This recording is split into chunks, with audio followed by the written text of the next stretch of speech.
नाज़रीन बुलेटिन के अॻिते वधाईंदे वाक़े ख़बर न्यूज़ इस्लामाबाद खां त इमरान ख़ान जे जुडिशियल कॉम्प्लेक्स पैशीअ जे मौक़े ते हंगामो करण वारे मामले बाबति ॿुधायूं त इमरान ख़ान समेत 17 PTI अॻवाननि ते दहशतगर्दी जे ख़ात्मे वारे एक्ट तहत CTD थाणे ते केस दाख़िल कयो वियो आहे।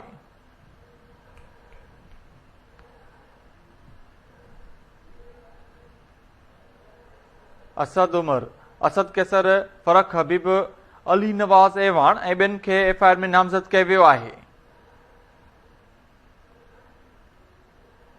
अवांखे अपडेट कयूं त इमरान ख़ान जी जुडिशियल कॉम्प्लेक्स पेशी जे मौक़े ते हंगामे करण वारे मामले बाबति केस दाख़िल कयो वियो आहे।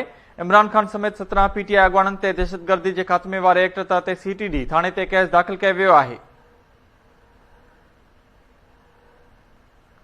असद उमर, असद कैसर, फरक हबीब, अली नवाज़ ऐवान ऐं ॿियनि खे FIR में नामज़द कयो वियो आहे।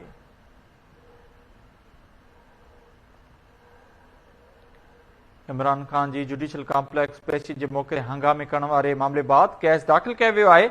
इमरान ख़ान समेत 17 PTI अॻवाननि ते दहशतगर्दी जे ख़ात्मे वारे एक्ट तहत CTD थाणे ते केस दाख़िल कयो वियो आहे। अवांखे अपडेट कयूं त असद उमर, असद कैसर, फरक हबीब, अली नवाज़ ऐवान ऐं ॿियनि खे FIR में नामज़द कयो वियो आहे।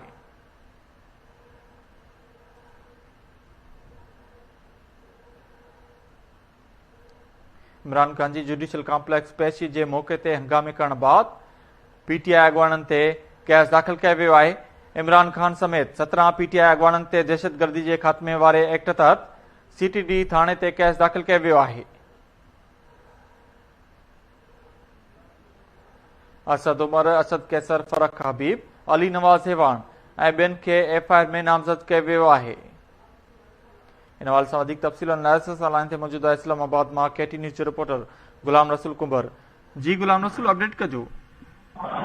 जी, इमरान ख़ान जी जुडिशियल कॉम्प्लेक्स में पेशी वारो जेको मामलो आहे उन खां पोइ जेका बंदिशा कई वई उन जे हवाले सां इस्लामाबाद पुलिस तरफ़ां इमरान ख़ान संदसि वेझनि साथियुनि समेत 1000 माण्हुनि ख़िलाफ़ FIR दर्ज करे छॾी आहे।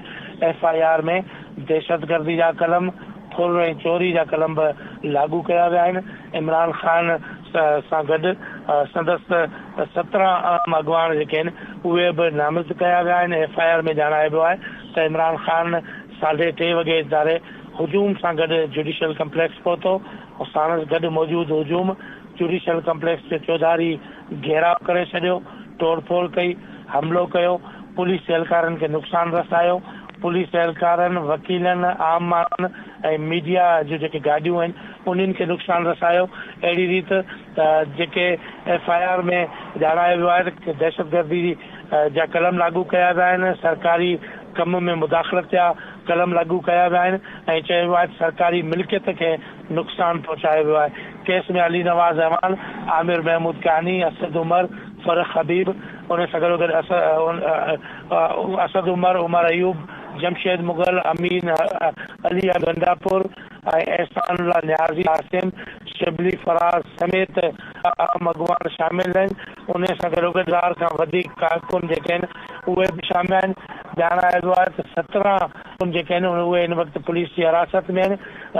उहे कारकुन आहिनि जिन वक़्तु पेट्रोल बम हुआ ऐं पेट्रोल जूं बोतलूं हुयूं ऐं उहे गाॾियुनि खे बाहियूं ॾेई रहिया हुआ ऐं उन्हनि सरकारी हथियार फुरिया आहिनि।